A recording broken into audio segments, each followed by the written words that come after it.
And they put he and it's, if you hear that, if you play the B-side of our first single, The Sad Truth, it's super like proto, like grunge. Like it doesn't, it kind of sounds like Pearl Jam, although the Pearl Jam wasn't even a band yet. You know, I mean, I hadn't heard it.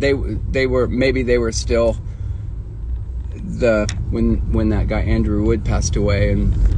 But that song, it's got that kind of 90s feel to it, that 2-chord thing. And if I listen to it now and what I know about Pearl Jam, it sounds a little bit like early Pearl Jam, although we didn't know who they were, and it was all chronologically that song was first. But that song's great, but the producer put some extra delay and reverb on the vocals when Darren did these screams. Not screams, but you know, more of an intense part. And you know, we didn't hear it until we heard the record. And right, I do remember going to my friend Scott's house, and Scott Hackworth, who I was a PA with, he was an art director, and I was turning him on to some records. I brought over some Dinosaur Jr. and some My Bloody Valentine. And his friend, who was also a PA, said he was trying out for a band that were the former members of Mother Love Bone, and they were going to be called Mookie Blaylock. Yep, I'm talking about Further. This is part 2 of a story I started this morning. I left off right when we kind of met Margaret Middleman, and we were funded, so we had some money. Then another great woman came into our lives, Liz Randall. And Liz came to see us at Raji's, and we already had our single out, but we hadn't recorded an album yet. But she was really great at getting us gigs. She hooked us up with Adam Seidel at Golden Voice, and then we started to get shows beyond just like Al's Bar. We were playing, you know, shows at the Whiskey with the biggest show was with the band I'm about to talk about that had pretty much the biggest influence on us. I guess if you really want to know the story, so Margaret was funding the band, and she was great. She went on to do amazing things with Elliott Smith and Beck and Barlow and some other bands. But at that time, like, her car broke down in Al's Bar, outside of Al's Bar, and it was like a really shitty neighborhood downtown LA back then. And, you know, I always just remembered that because that meant so much that she would come to see us. And she really liked the music. And we were loud and we were shitty. We didn't really have any songs. We did have some songs. They were just keep changing, you know. We just kept writing them. There was a couple of them that stuck around, overrated,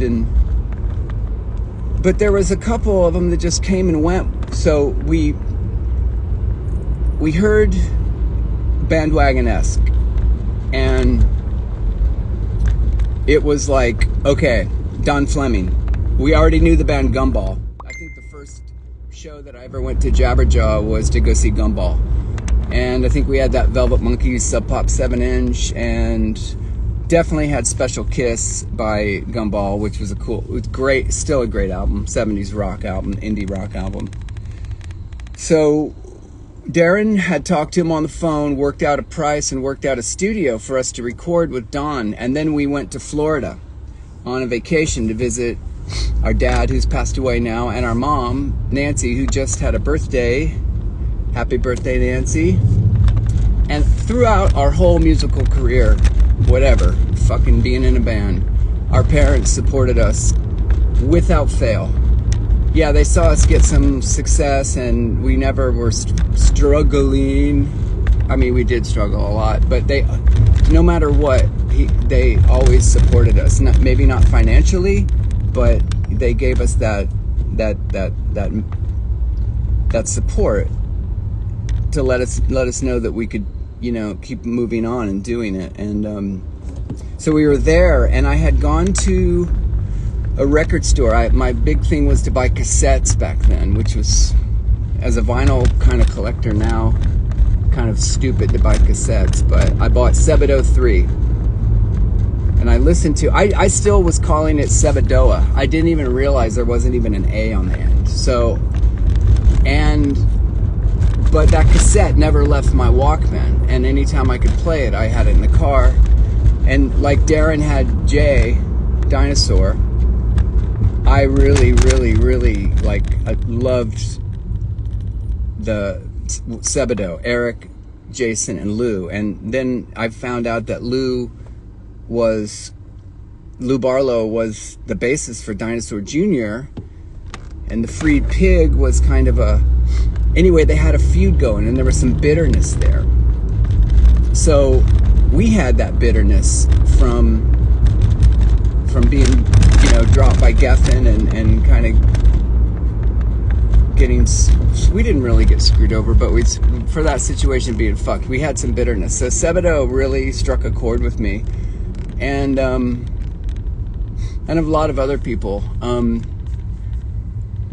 I remember that cassette was so, of course it was the Freed Pig was the first song, and then shoot, I mean, people thought Beachwood Sparks playing country music was some big change for me and my friends, with Chris being in Strictly Ballroom and stuff, but Sebadoh 3 was my favorite album of the 90s, and Jason Lowenstein had the song Black Haired Girl on there, which is a country song. It's a straight country song. So the roots have already been laid. You could tell it was a pissed off white guy, confused about everything, who probably loved the Byrds. Meeting Lou later, I knew he did. So we had a lot in common, and I really connected to it. And then it was when I opened up the key to the Eric Gaffney songs, and then lo and behold, we were asked if we were asked to go on tour with them, but first we had to record the album. So the Don Fleming saga goes something like this. We went to Florida, and I had the Sebadoh cassette, and when we went to Florida, it was Nirvana mania hadn't exploded yet, so there was still a lot of people in paisley shirts and stuff, and we were I remember Darren going away and getting on the phone with and he was on for a while, and then he got off and he goes, fucking bad news, Don Fleming can't do it. And we had a decent budget because BMG and Margaret were very generous, and we spent a lot of it on equipment, but they were supportive because they knew we had a plan, and it was very cool to be, it wasn't cool, that's not the right words. It was a solid plan to release your own album, knowing that we had Dutch East India would distribute for us, and Cargo and Revolver. We had all these distributors who had known us from our single, and they wanted to buy copies of the album. But first we had to record the album, and Don Fleming couldn't do it because his stock was rising. For Bandwagon-esque was taking off like a rocket, and Nirvana was blowing up at the time. So everybody was, scrounging for the next thing, and it was not scrounging, that's the wrong word. Everybody was just clamoring, and it was vibrant to say the least. But we had our own little scene because we really liked the English bands a lot as well. We weren't just sold on every American indie rock band that was slacker rock. We had some diverse taste. Plus we loved the Beach Boys, and we loved Fast Times at Ridgemont High. We really loved the 70s, and we loved pot so much, we loved to get stoned. And Don was cool enough to tell Darren about hey, well, Wharton Tears at Fun Studio, that's where we were going to record anyway. Why don't you just have Wharton produce it, and you guys can do it yourself? And flipping over the So Far Gone, God Knows It's True Teenage Fan Club single, and seeing that name on there, Fun City, it was boom, fuck yes, we're going. Buy the plane tickets, book a Ramada Inn, get the songs together, and go. And I think the one of the things, we had the most of the songs written. Like I said, there was a couple the revolving ones I think Darren was coming up with, and then we had an idea for Josh and Kevin Fitzgerald, the drummer, and Josh and I to do one song each, because that's where the like Sebadoh influence was coming in. Because Sebadoh, if you listen to the show tapes, those are the most. They're not only the funniest thing that I think I've ever heard, but they're also like it's really hard to describe yourself when you're in a band. But Lou Barlow and the show tapes about Sebadoh, they're pretty spot on, even when they're uncomfortable. But the cool thing was their that kind of shared experience. So it wasn't just one singer and switching instruments and letting other people doing. Of course, my song was like a big, huge Sebadoh ripoff. And of course, what am I going to do? Like write a song about a girl that I really liked, but didn't want to get involved with, and it was like being all like aggressive, and not aggressive in a manly way, but in a musically way, and about being all confused and just like a whole game. But then there's also the heartbreak side of it. Well, I had a long relationship with my first real girlfriend in LA, Bobby Gale, and she wanted to break up with me. And it's like right when I discovered Sebadoh, you're gonna break up with me? That is like a perfect storm. Dropped by a major label. Of course, she should have broke up with me because I was a total idiot. But we were kind of living together, but I was kind of. It wasn't like we had our own place. But one day she just said she wanted to move out. Anyway, I took it pretty hard, but I took it hard, and I did it. I put it on tape. I got myself a couple tape decks. I wasn't smart enough to get a 4-track yet, but I got a couple tape decks, and I started making some songs. And that influence really got into further. And then we went to New York to record the album. I think I already said that. When we got back, while the album was, getting pressed, which didn't take long at all back then, Stacy Slater, who was a good friend of Margaret's and a local, I think he's a manager something, they come to us and say, hey, guess what? We got you on a tour with Sebadoh. And we're just like, what the fuck? And they got a new album coming out. They have, that's when Bubble and Scrape, their first Sub Pop full length, was coming out. It was like a fucking dream come true. It was totally like the most charmed life that you could possibly live, It was all made up. It wasn't like made up heartbreak. I was really heartbroken, but I didn't have to take it as far as I took it, and we probably didn't have to take the Dropped by Geffen, chip on our shoulder band that far, but it was kind of like you kind of create an identity. And we definitely had to do that because there was a whole thing going on. Like I remember the dude from Matador, which is a great label. Because they have Pavement, but they also put out some other great records. I think we were playing with the Matador band in town, and the guy Gerard Costley was on KXLU.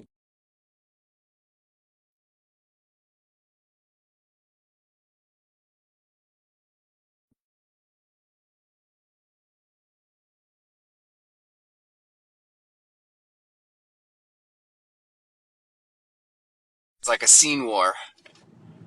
I mean, I didn't really get that caught up in it because I really didn't know, but I definitely heard from my brother that fuck this guy. And of course, I'm not going to say, somebody says Further sucked. I didn't just want to say, oh, whatever. We were like, fuck you. But we had that like chip on our shoulder and our identity because, being on a major label like Mark Arm calling us the Monkeys, it wasn't cool when but the indie labels were operating just like a major label. It was the same fucking thing. You know what I mean? And then all those bands that we came to love, they all went and worked with other producers and got bigger budgets and did all the things that they were making fun of other bands for doing. There wasn't many artists who really stayed true. There is a list of them, and but you just grow, you know. You grow. I mean, Eric Gaffney ended up leaving Sebadoh, and they got Bob Fay as their like permanent drummer, so it kind of like kept a pretty solid Jason started doing more songs and a Lou thing. It was the records got a little bit better recorded, and you know, shoot, then Lou ended up having a hit with a side band, Folk Implosion. But now I'm off in my, I love Lou Barlow, so I'm not a huge Folk Implosion fan, but I really love Lou. But I love Sebadoh.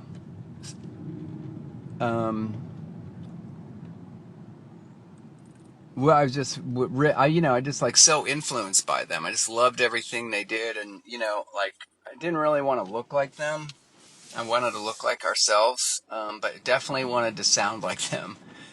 But we bought some equipment, probably. We bought good equipment. We bought a nice 8-track. We even bought a 16-track when we got some more money. But we recorded a lot of stuff on 8-track, and but the album was recorded at Fun City in New York. We went there, played it live. Wharton Tears couldn't have been sweeter. Real New York. It's kind of a weird thing with like. That's why that first album, the Grip Tape album, is pretty like it doesn't have that like sometimes Chimes definitely has a West Coast vibe, but Grip Tape, the album that we recorded in New York, it's got some pretty sharp edges, you know, and it's not as melodic as it's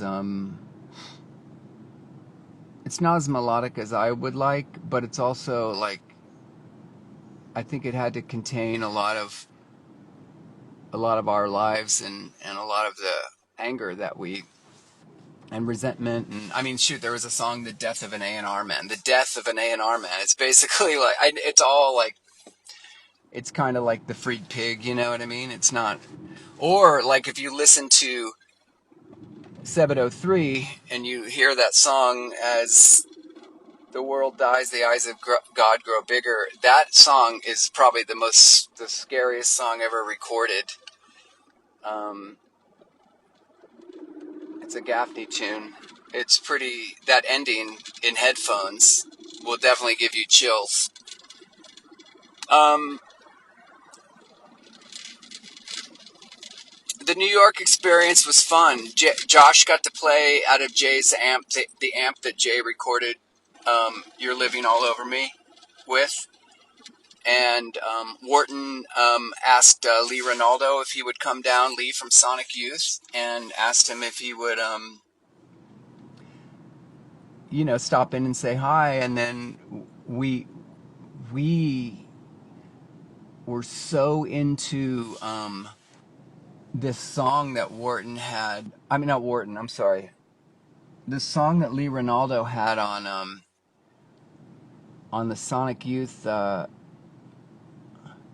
the Sonic Youth 12 or I think it's a 10-inch that had a concentric groove. I think it's called. Am I saying that right? It's where you can start the record in the beginning, and it'll play one song, and if you just start it just like a eighth, like not even eighth, but a 16th of an inch over. If you start it in another groove, it'll play another song. And he had a song called "Wish Fulfillment." I think that was the song, and it was like from the was it Dirty or Goo, whatever their first Geffen record was. But we loved that song, and we asked him if he would if he'd play, and he broke out this cool. He said yes, and he broke out this really cool ice blue Strat, like a newer one, because they play all those crazy guitars with all the tunings and stuff. He plugged it in. He didn't even listen to the song. We told him where we wanted to play on an outro, and it's a song called "Still." I think it's a pretty good song. I think it's pretty cool. It's definitely a good recording. I don't know how great of a song it is, but it's a good recording. I mean, I'm not rating it as a song. I'm just saying, like, it's got this long outro, this long instrumental thing, and he plays on it. Anyway, it's getting kind of dark, so I think I'll leave it as we flew. I could tell you some tales of New York. We went to Max Fish like every night and had so much fun because it was New York in September and it was super, super fun. And I think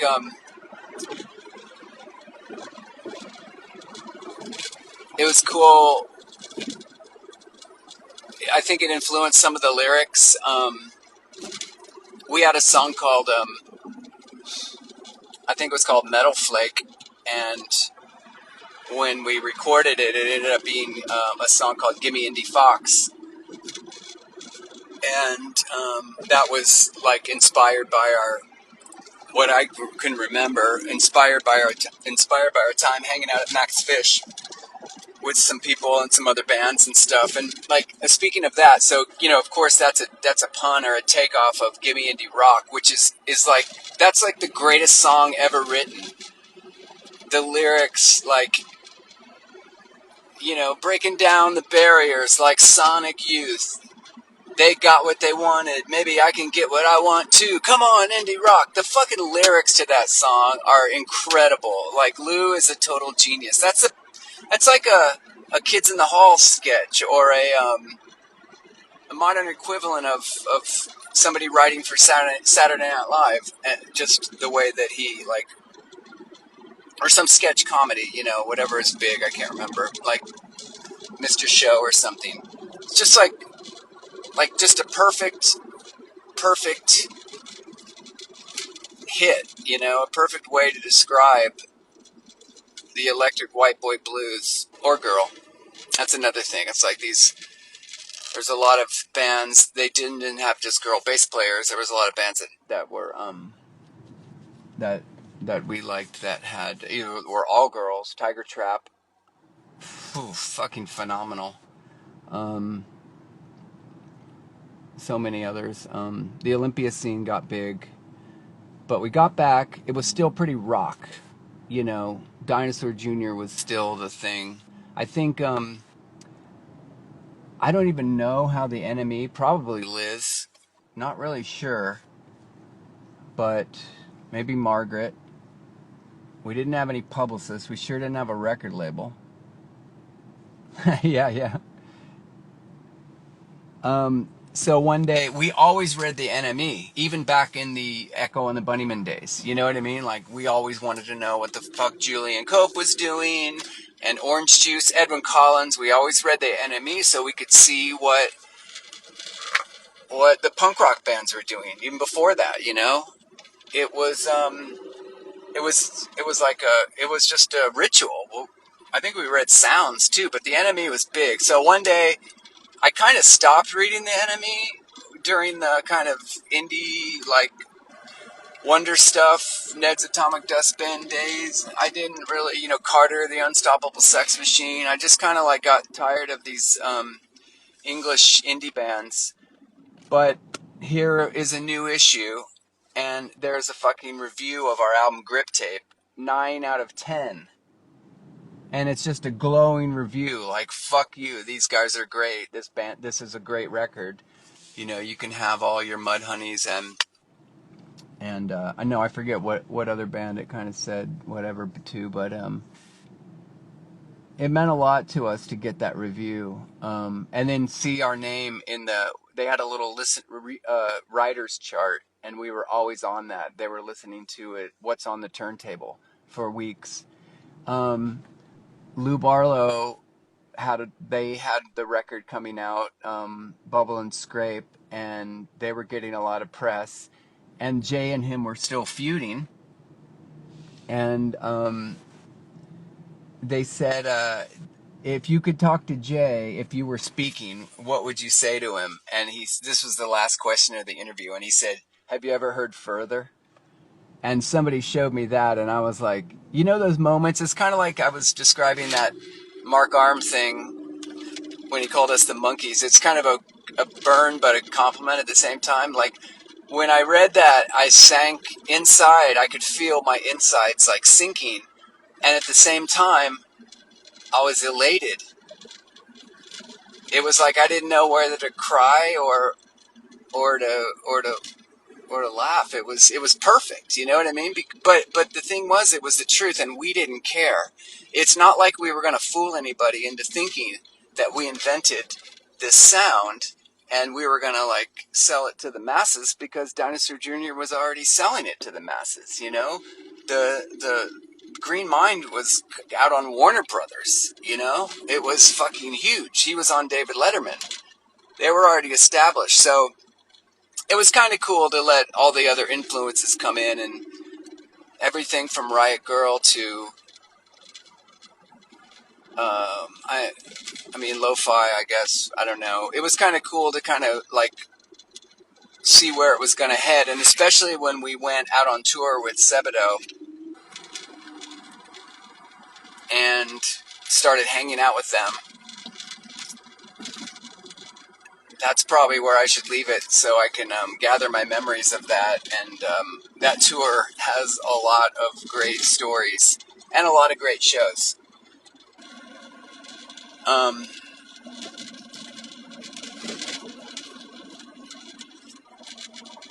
Further, so I like that it's, you can't just dial it up and listen to any, you have to have the records. And there's some things that, I mean, like I said, there is some stuff on YouTube, but there's a lot of singles and a lot of our best stuff. Um, it's not, I've never seen it burned to YouTube, and some of the singles that we did and some of the compilation tracks, and there was really good times, and the recording sessions were good. I'll have to, there is a part 2 to Grip Tape. There's the Super Grip Tape that came out on Creation Records, Ball Product meaning Ed Ball from the Times, and Alan. It was a side label of Creation, and Liz Randall worked some magic and got us a release on Creation. So I thought we were going to record a new album, but all we did was record some extra tracks. And that guy from the band Olivelawn, who had a song called "The Major Label Blues," which is on their first album, Sophomore Jinx, which is a great record. They were kind of like Orange County's answer to Mudhoney. Great band, killer live band, great first record, and they burn out too fast. Mike Olson was the singer, and he had a great voice, a great scream, and he was the coolest guy in the fucking world. Really fucking funny. The first time we went to see them, he knew we were there, and he's like, "Hey, we're Olivelawn from Newport Richey, Florida." Like, he found out where Darren and I were from and thought it was a big fucking joke and said it on stage, which was hilarious. But I bring that up because we loved them. We recorded one of their songs, "Beautiful Feeling," for our third 7-inch. But when it came to making the album for McGee, we're gonna make. I think we're gonna take some of the songs off Grip Tape. It was already super long anyway.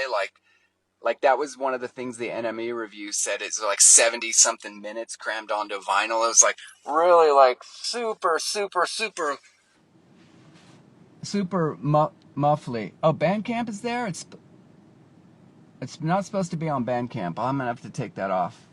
Eddie Glass was the drummer. He was fucking amazing. And Nebula was a great band. But I don't want to get too sidetracked because I want to tell a story. But I would love to do an interaction thing. But I'm gonna leave it as the recording of Super Grip Tape. It was O who told us about a studio in San Diego or South Orange County. I don't know where the fuck. We drove so far away, and we only had one day to record the stuff. And this is like how the world works. You think it's your big shot, and we didn't even care. Well, I'll leave it there. I'll finish up the story tomorrow on my way to work. I won't finish it. I'll do part 3. I'll do Further Doe 3 tomorrow. And I will, um, when it's light out and I can see and I'm not driving, we definitely need to talk about Olivelawn, Eddie Glass. And I got to find out why our music is up on Bandcamp. It shouldn't be up there. No, well, that's the thing. It was on there for a while, but it's gone now. And it shouldn't be on Bandcamp. I guess it's right, it is. Okay, I can't say goodnight. I can't leave. I gotta go.